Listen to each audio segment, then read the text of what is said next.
నమస్తే. రాష్ట్ర వ్యాప్తంగా దేశవ్యాప్తంగా మాదిగలకు అన్యాయం జరుగుతున్నది. మాదిగల మీద వరుసగా అణగారిన వెనకబడినటువంటి తరగతుల వ్యక్తుల మీద దాడులు జరుగుతున్నాయనేది కాంగ్రెస్ పార్టీ నాయకులు గజ్జల కాంతం అంటున్నారు. మాట్లాడడం ఒకసారి, నిజంగా మాదిగల మీద వెనకబడినటువంటి సామాన్యుల మీద నిజంగా దాడులు జరుగుతున్నాయి దేశంలో? మీకు తెలుసు కదనబ్బా, మీరు మీడియా మీరు అన్నీ చూస్తున్నారు. ఇవాళ మణిపూర్ పరిస్థితి ఏంటి? మణిపూర్లో మొత్తం గిరిజన బిడ్డలు, వాస్తవానికి గిరిజన బిడ్డలు అణగారిన కులాల బిడ్డలు. అక్కడ వాస్తవానికి ఖనిజాలు ఉన్నాయి, అక్కడ ఉన్నటువంటి ఖనిజాల కోసము, మైనింగ్ కోసము, అక్కడ ఉన్నటువంటి వడ్యూరాల కోసమే అక్కడ మొత్తం మణిపూర్లో ఖాళీ చేయించాలి.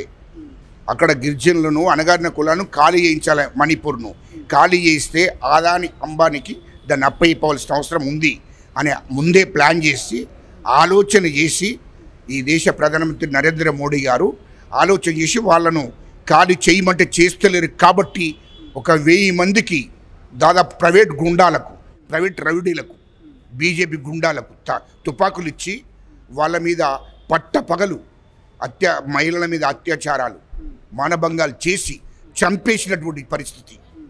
చెప్పుకోవడానికి కూడా ఎవరు లేరు వారికి. అక్కడ ఉన్నటువంటి గిరిజనులకు, అక్కడ ఉన్నటువంటి ప్రజలకు, అక్కడ మొత్తం మణిపూర్ను ఖాళీ చేయించాలి అనే పట్టుదలతోని ఈ దేశ ప్రధానమంత్రి నరేంద్ర మోడీ గారు ఉన్నారు. ఎందుకంటే అక్కడ ఖనిజాలు ఉన్నాయి, అక్కడ ఉన్నటువంటి వడ్యూరాలు ఉన్నాయి,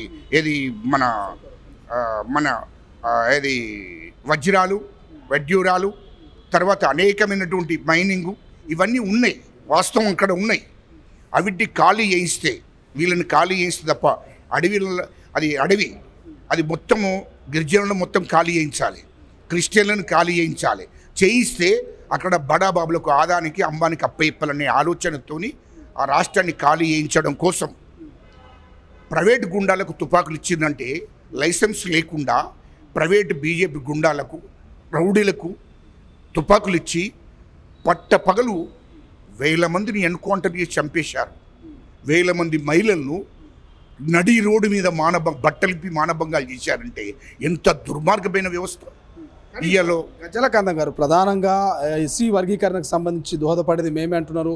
దానికి సంబంధించి మన రాష్ట్రంలో మందకృష్ణ మాదిగ కూడా బీజేపీకే మాదిగలు ఓటేయాలన్నటువంటి రీతిలో ఆయన ప్రచారం చేస్తున్నారు. సో ఎట్లా చూసుకోవచ్చు? అటువంటి బీజేపీ ఇటువంటి దాడులకు పాల్పడుతుందా? మీకు అర్థమవుతుందా? ఇక్కడ మణిపూర్ ఒకటే కాదు, ఛత్తీస్గఢ్, నాగాలాండ్, ఇవన్నీ ఇక్కడ ఈ రాష్ట్రాలలో ఖనిజాలు ఉన్నాయి, మైనింగ్ ఉన్నది.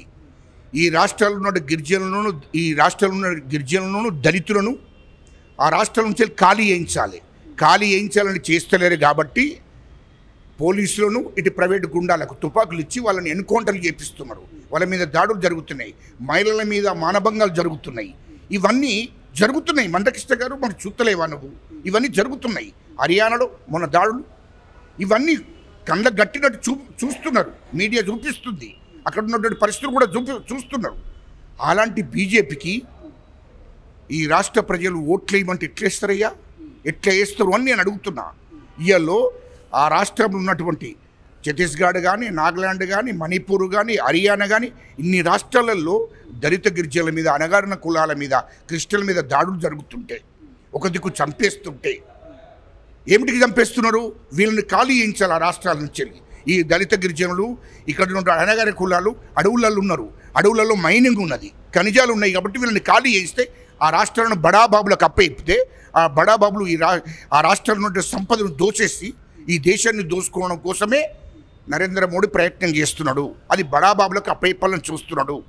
అలాంటి వాడు దళితులను చూస్తున్నాడు, గిరిజనులను చూస్తున్నాడు, క్రిస్టియన్లను చూస్తున్నాడు, అందరినీ మరణ హోమం సృష్టిస్తుంటే అలాంటి వాడికి తెలంగాణ రాష్ట్రంలో మాదిగలంతా మద్దతు చేస్తారు, దళితులతో మద్దతు చేస్తారని చెప్పడం సిగ్గు అనిపిస్తలేదా? కానీ ప్రధానంగా కాంగ్రెస్లో మాదిగలు కూడా అన్యాయం జరిగింది, వాళ్ళ కోసం కూడా మందకృష్ణ కొట్లాడుతున్నటువంటి ఒక స్టేట్మెంట్ను తెలంగాణ వ్యాప్తంగా కొంత క్రియేట్ చేస్తున్నట్టు కనిపిస్తున్నది. ఎట్లా చూస్తారు? ఇది వేరు సబ్జెక్టు.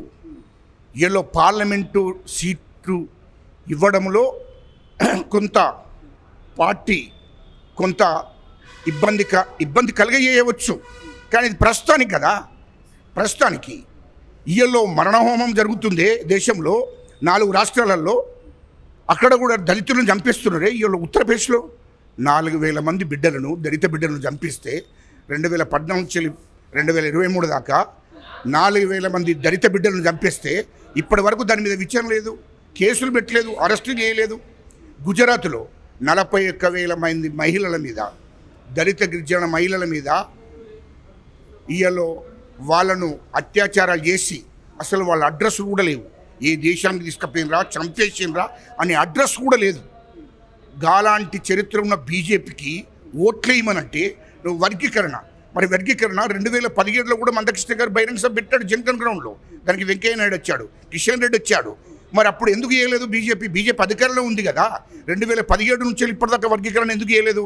రెండవది, నరేంద్ర మోడీ ఈ దేశ ప్రధానమంత్రి జనగణ్ గ్రౌండ్కి వచ్చి బహిరంగ సభ మందకృష్ణ గారు పెడితే దానికి ఆధారయ్యాడు. ప్రధానమంత్రి హోదాలో ఆధారై నేను న్యాయం చేస్తా అని చెప్పాడు. ఆయనను కౌగలించుకున్నాడు. మరి ఏమైంది? ఎందుకు చేయలేదు? ఇక్కడ జరిగిన ఈ బహిరంగ సభ జరిగినాక జనగణ్ గ్రౌండ్లో మాదిగల బహిరంగ సభ జరిగిన తర్వాత పార్లమెంటు పెట్టాడు ఢిల్లీలో. పార్లమెంటు పెడితే ఆ పార్లమెంట్లో కనీసం వర్గీకరణ ప్రస్తావన కూడా తీసుకురాలేదు కదా. మరి దాన్ని చట్టాన్ని చేయవచ్చు కదా, చట్టం తీసుకురావచ్చు కదా. మరి ఎందుకు చేయలేదు? ఆయన చేతులు ఉన్న పని కదా. ఈ దేశ ప్రధానమంత్రి ఒకవేళ చెయ్యాలనుకుంటే చట్టాన్ని తీసుకొచ్చి చట్టం చేసి దానికి పార్లమెంట్లో బిల్లు పెట్టి, రాజ్యసభలో బిల్లు పెట్టి ఆమోదించి రాష్ట్రపతికి పంపొచ్చు కదా. తెలంగాణ రాష్ట్రానికి, ఆంధ్ర రాష్ట్రానికి అధికారాలు ఇచ్చేస్తున్నాం వర్గీకరణ చేయడానికి అని పార్లమెంట్లో బిల్లు పెట్టి పాస్ చేస్తే అయిపోయింది కదా. మీ కాంగ్రెస్ ప్రభుత్వం అధికారంలోకి వచ్చి మీకు రాహుల్ గాంధీ లేకపోతే ఇతరులు ఎవరైనా ప్రధాని అయితే మీరేమైనా మాదిగలకు నిజంగా ఏబిసిడి వర్గీకరణ చేసే అవకాశం ఉంటుంది? ఖచ్చితంగా మా ముఖ్యమంత్రి గారు, మా రేవంత్ రెడ్డి గారు, మా ముఖ్యమంత్రి గారు హామీ ఇచ్చారు, ఖచ్చితంగా వర్గీకరణ చేపిస్తాను. నా బాధ్యత, ఒక్క ముఖ్యమంత్రిగా నా బాధ్యత, వర్గీకరణ చేస్తాము. అదేవిధంగా ఈ దేశంలో మా కాంగ్రెస్ పార్టీ అధినేత సోనియమ్మ కానీ, రాహుల్ గాంధీ గారు కానీ ఖచ్చితంగా వర్గీకరణకు అనుకూలంగా ఉన్నారు, వర్గీకరణ చేస్తారు. కేంద్రంలో కాంగ్రెస్ పార్టీ అధికారులకి రాగానే వెంటనే దాని చట్టాన్ని తీసుకొస్తారు. ఖచ్చితంగా పార్లమెంట్లో ఆమోదం చేస్తారు, రాజ్యసభలో ఆమోదం చేస్తారు. నీకు రాష్ట్రపతితో ఆమోదం పొందించి ఖచ్చితంగా వర్గీకరణ జరుగుతుంది. ఆ బాధ్యత కాంగ్రెస్ పార్టీ తీసుకున్నది. ఖచ్చితంగా కాంగ్రెస్ పార్టీ చేస్తుంది. ఎందుకంటే సోనియా గాంధీ గారు ఈ తెలంగాణ ఇచ్చిన తల్లి. ఈ దేశానికి స్వతంత్రం తీసుకొచ్చింది కాంగ్రెస్ పార్టీ, తెలంగాణ రాష్ట్రం ఇచ్చింది కాంగ్రెస్ పార్టీ. వర్గీకరణ, ఎస్సీల వర్గీకరణ చేసేది కూడా కాంగ్రెస్ పార్టీ. అది కాంగ్రెస్ పార్టీ మీద పూర్తిగా విశ్వాసం ఉంది. మళ్ళీ తెలంగాణ స్టేట్ విషయానికి వస్తే 20 మంది ఎమ్మెల్యేలు టచ్లో ఉన్నారు. ఏడాదిన్నరలో కూలిపోయే ఈ ప్రభుత్వం అనేటువంటి కామెంట్స్ మాజీ ముఖ్యమంత్రి కేసీఆర్ చేస్తున్నారు. నిజంగా కాంగ్రెస్ పార్టీ ఏడాదిన్నరలో కూలిపోయే అవకాశం ఉందా? ఇగో కేసీఆర్ గారు మాజీ ముఖ్యమంత్రి గారు మత్స్యతింతం లేదు ఆయనకు. ఇప్పుడే బీఆర్ఎస్ పార్టీ క్యాండిడేట్లకు సపోర్ట్ చేయమని చెప్తున్నాడు ప్రజలను, బీజేపీకి సపోర్ట్ చేయమని గ్రౌండ్లో చెప్తున్నాడు టీఆర్ఎస్ కార్యకర్తలకు. ఆ బీఆర్ఎస్ కార్యకర్తలందరికీ కూడా బీజేపీకి మద్దతు చేయండి, బీజేపీ అభ్యర్థులకు మద్దతు చేయమని చెప్తున్నాడు కేసీఆర్. మేము పార్లమెంట్లో తిరుగుతున్నాం కదా, పార్లమెంటులో ఉన్నటువంటి అభ్యర్థులకు, బీఆర్ఎస్ అభ్యర్థులకు కాకుండా బీజేపీ అభ్యర్థులకు వేయండి, కాంగ్రెస్ను ఓడగొట్టండి అని బీజేపీకి మద్దతు చేస్తున్నాడు. ఎవరు? కేసీఆర్. అంటే బీఆర్ఎస్ను బీజేపీలో విలీనం చేస్తున్నాడు. ఎన్నికలు కాగానే బీఆర్ఎస్ను తీసుకుపోయి బీజేపీలో విలీనం చేస్తున్నాడు. ఎందుకు చేస్తున్నాడంటే బిడ్డ జైలుకు పోయింది, రేపు ఎన్నికలు కాగానే, పార్లమెంట్ ఎన్నికలు కాగానే కేటీఆర్ను జైలుకు పంపుతారు, కేసీఆర్ను జైలుకు పంపుతారు.